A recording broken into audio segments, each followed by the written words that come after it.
وعن ابن عمر رضی اللہ تعالی عنہ قال قال رسول اللہ صلی اللہ علیہ وسلم لا تقبل صلاة بغیر طہور ولا صدقة من غلول۔ حضرت ابن عمر رضی اللہ عنہ سے روایت ہے کہ حضور اقدس صلی اللہ علیہ وسلم نے ارشاد فرمایا کہ کوئی نماز بغیر طہارت کے قبول نہیں کی جاتی اور کوئی صدقہ اس مال سے قبول نہیں ہوتا جو مال غنیمت سے چرایا گیا ہو۔ تو اس حدیث میں دو باتیں بتائی گئی ہیں۔ اول یہ کہ کوئی نماز طہارت کے بغیر قبول نہیں ہوگی، اور مال حرام سے کوئی صدقہ قبول نہیں ہوگا۔ یعنی کہ اگر آپ حرام کوئی بزنس ہے، اب اس چیز سے اگر آپ یہ صدقہ ادا کرنا چاہیں تو نہیں ہوگا۔ تو ایسی بہت ساری چیزیں، اور اسی طریقے سے جو ہے نماز کے لیے طہارت بہت زیادہ ضروری ہے۔ ان اللہ یحب التوابین و یحب المتطہرین، یعنی یقین جانو کہ اللہ تعالیٰ خوب توبہ کرنے والوں کو اور اچھی طرح پاکی حاصل کرنے والوں کو دوست رکھتا ہے۔ تو نماز صحیح ہونے کے لیے بدن، کپڑے اور جانماز کا پاک ہونا اور باوضو ہونا کیا ہے؟ شرط ہے۔ اور جس پر غسل فرض ہے اس کی بھی نماز نہیں ہوگی جب تک کہ وہ غسل نہ کر لے۔ غسل فرض ہوتے ہوئے وضو کرنے سے بھی طہارت حاصل نہیں ہوگی اور نماز پڑھنا درست نہیں ہوگا۔ تو اسی طرح وضو کے فرائض ہیں، ٹھیک ہے؟ وضو کے 4 فرض ہیں۔ کیا کیا ہیں؟ چہرہ دھونا، ہاتھ دھونا اور مسح کرنا، پیر ٹکنے سمیت دھونا۔ تو چہرہ دھونا، ہاتھ دھونا، مسح کرنا، پیروں کو ٹکنے سمیت دھونا، ایک بار۔ فرض میں کتنی بار ہم وضو کتنی بار دھوتے ہیں؟ ایک بار دھوتے ہیں۔ اب ان کو جو ہے ہمیں یاد رکھنا ہے، کیونکہ فرض جو ہے کیا ہے، ہر وقت تو ضرورت نہیں پڑتی ہے، لیکن بعض اوقات فرض کی ضرورت پڑ جاتی ہے۔ مثلا ہم ایسی جگہ پر ہیں جہاں پر اتنا پانی ہے کہ فرض وضو تو ہو جائے گا لیکن سنت کے لیے نہیں ہو سکتا، تو وہاں پر فرض کر لیں، اور وہاں پہ کوئی دوسرا پانی بھی موجود نہیں ہے، یا پھر اور بھی بہت سارے موقع ہوتے ہیں۔ اس کے بعد آتا ہے سنت۔ تو وضو کی سنت کیا ہے؟ پہلے تو نیت کرنا اور شروع میں بسم اللہ پڑھ لینا، اور پھر دونوں ہاتھوں کو کلائی تک دھونا، کلی کرنا، مسواک کرنا، ناک میں 3 مرتبہ پانی ڈالنا یعنی نرم ہڈی تک، پھر 3 بار یہ ناک صاف کرنا، پھر 3 بار جو ہے دھونا، پھر اس کے بعد سارے سر کو اور کانوں کا مسح کرنا، ہاتھوں اور پاؤں کی انگلیوں کا خلال کرنا، لگاتار اس طرح دھونا کہ پہلا عضو خشک نہ ہونے پائے اور دوسرا عضو ہمارا دھل جائے۔ ترتیب سے وضو کرنا، یعنی پہلے منہ دھونا، پھر کونیوں سمیت ہاتھ دھونا، پھر سر کا مسح کرنا، پھر پیر دھونا۔ یہ ساری چیزیں کیا ہے؟ سنت ہے۔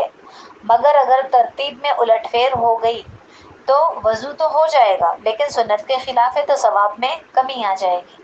تو اسی لیے ترتیب وار وضو کرنا کیا ہے؟ سنت ہے۔ اسی لیے ہمارے نزدیک، حنفی رحمۃ اللہ علیہ کے نزدیک، اور ہم زیادہ تر حنفی ہیں یہاں پر، تو حنفیوں کے نزدیک کیا ہے کہ جو نیت کرنا ہے وہ کیا ہے؟ فرض نہیں، نیت کرنا بھی کیا ہے؟ سنت ہے۔ تو اسی لیے جو ہے اگر کوئی نیت نہ کرے، ڈائریکٹ جا کے وضو کر لے، تب بھی وضو کیا ہوگا؟ ہو جائے گا۔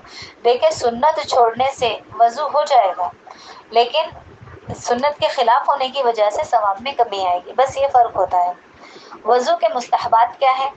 مستحبات یعنی اگر ایسا وضو کر لو تو آپ کا ثواب بڑھا دے گا، یعنی کہ وضو جتنا اچھا کرو گے ثواب اتنا اچھا ملے گا۔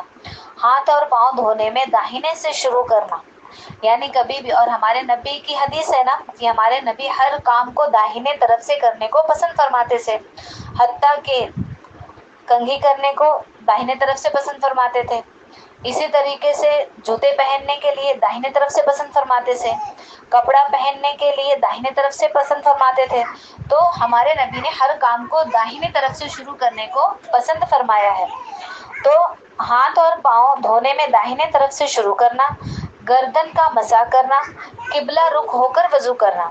اب دیکھیں آج تو ایسا ہے کہ جس طرف نل ہوتا ہم اسی طرف وضو کر لیتے ہیں، وضو ہو جائے گی، اس میں کوئی حرج نہیں ہے، لیکن قبلے کی طرف بیٹھ جائیں گے تو ثواب اور زیادہ بڑھ جائے گا۔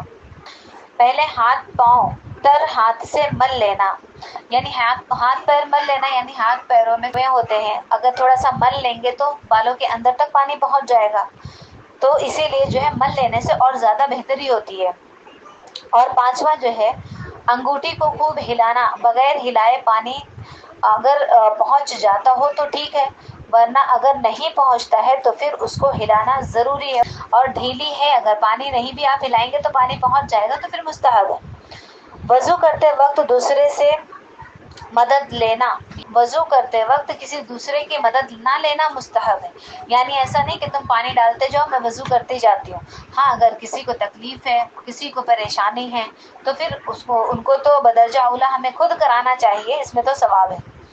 اونچی جگہ پر بیٹھنا، یہ پہلے ایسا ہوتا تھا کہ نیچے زمین ہوتی تھی، اب نیچے ہی بیٹھ کر وضو کریں گے تو مٹی لگے گی، ہاتھ یہ پیر گندے ہو جائیں گے، تو پہلے ایسا تھا کہ اونچی جگہ پر تھوڑا پتھر پہ بیٹھ جاتے تھے، لیکن آج ایسا ہے کہ آج مطلب باتھ روم وغیرہ جو ہے ٹائلس وغیرہ کا زمانہ ہے، اور آج اگر آپ پھر بھی ہم لوگ جو ہے اونچی جگہ پر بیٹھ جاتے ہیں جیسے، تو یہاں پر اونچی جگہ پر بیٹھنا کیا ہو جائے گا، مستحب ہو جائے گا، جس سے ہمارے کپڑے چھینٹے نہ اڑیں۔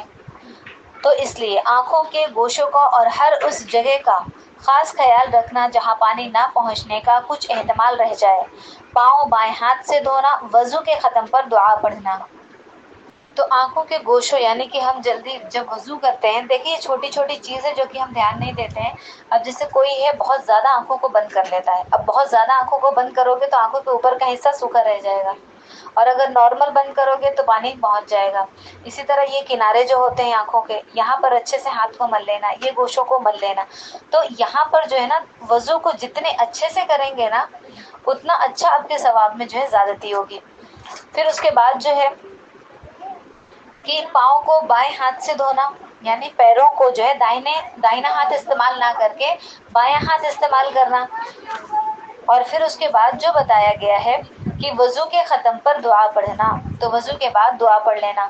تو دعا جو ہے اللہم اجعلنی من التوابین واجعلنی من المتطہرین، یہ دعا یاد کر لیں، آپ غسل کے بعد بھی پڑھ سکتے ہیں، وضو کے بعد بھی پڑھ سکتے ہیں، تو دعا پڑھ لینا چاہیے۔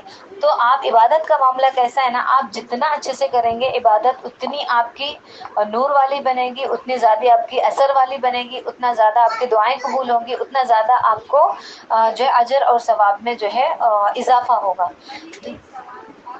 یہ والی دعا ہم لوگوں کو یاد نہیں رہتا، ایک اجتماع میں یہ بیان ہوا ہے کہ نہانے میں یہ دعا نہ پڑھی جائے، ٹھیک ہے، سو کہیں کی دعا پڑھو تو فرشتے اترتے ہیں، تو غسل کے ٹائم یہ دعا نہ پڑھی ہاں جائے، اسی لیے جو ہے نا غسل کے بعد، غسل کے بعد میں جب آپ کپڑے پہنے تھے غسل میں اور وضو میں جو، تو وہاں پر غسل کے وقت میں یا وضو جیسے باتھ روم میں کر رہے ہیں، اٹیچ باتھ روم ہے، تو ایسی جگہوں پر جو ہے زبان سے نہ ادا کریں، بلکہ بس یہ کہ نیت کر کے جائیں، غسل ہو یا وضو ہو، اور اس کے بعد ہاں اگر اور کسی جگہ پر کر رہے ہیں آپ وضو، تو وہاں پر جو وضو کی جیسے بہت ساری دعائیں ہیں، وضو کے درمیان کی بھی دعا ہے، تو آپ جو ہے پڑھ سکتے ہیں، لیکن باتھ روم وغیرہ میں کسی بھی طریقے کا کوئی بھی چیز نہیں پڑھنی، تو آپ وضو کے بعد پڑھ سکتے ہیں اور غسل کے بعد باہر آنے کے بعد پڑھ سکتے ہیں۔ ایسی جگہوں پر جو نہاتے وقت ویسے بھی کوئی کلمہ وغیرہ زبان پر نہیں لانا چاہیے۔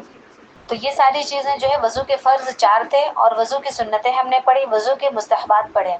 تو وضو کے مستحبات جو بھی جتنے اچھے سے وضو کرے گا اس کے ثواب میں اتنا زیادہ اضافہ ہوگا۔ اب مکروہ چیزیں کچھ ایسی ہیں جو وضو میں نہیں کرنا چاہیے بلکہ بچنا چاہیے، وہ کیا ہے، ناپاک جگہ وضو کرنا، یہ کیا ہے، مکروہ ہے۔ تو ناپاکی کی جگہ پر وضو کرنے سے ہمیں تھوڑا سا بچنا چاہیے، سیدھے ہاتھ سے ناک کو صاف کرنا، تو ہر ایک چیز کا طریقہ سکھایا جا رہا ہے یہاں پہ کہ ناک کو بھی آپ بائیں ہاتھ سے صاف کریں۔ اسی طریقے سے وضو کرتے وقت دنیا کی باتیں کرنا کیا ہے، مکروہ ہے، تو ضرورت کی بات کر سکتے ہیں۔ اسی طریقے سے بچہ ہے، پریشان ہے کسی چیز میں، یا پھر بچے کے گرنے کا اندیشہ ہے، یا پھر کچھ اور چیزیں، تو ضرورت کی چیز ہے اگر، تو ایسا بھی نہیں کہ مکمل آپ بول نہیں سکتے ہیں، بس یہ کہ دنیاوی باتیں کرنے سے منع کیا گیا ہے۔ خلاف سنت وضو کرنا، یعنی جو سنت طریقہ ہے اس کے خلاف وضو کرنا، یعنی الٹ پھیر کر دینا، یا پھر 3 بار کہا گیا ہے 4 بار کر لینا، تو یہ ساری چیزیں جو کیا ہے، مکروہ ہیں۔ پانی زیادہ بہانے کو بھی مکروہ کہا گیا ہے، نہ ہی پانی استعمال کریں جس سے سنت ادا ہو جائے۔ پھر اس کے بعد زور سے یہ چھینٹے مار کر کے وضو کرنا، یعنی یہ بھی جو ہے بہت سارے لوگ ایسے پانی لیتے ہیں اور اس طریقے سے اڑا کر کے چہرے پر مارتے ہیں، جس کو مکروہ کہا گیا، یعنی پانی آپ لیں، چلو میں پانی لیں اور اس کو صحیح طریقے سے ایک دم نارملی جو ہے یہ چہرے کو دھو لیں، چھینٹے مار کر دھونا کیا ہے، مکروہ ہے۔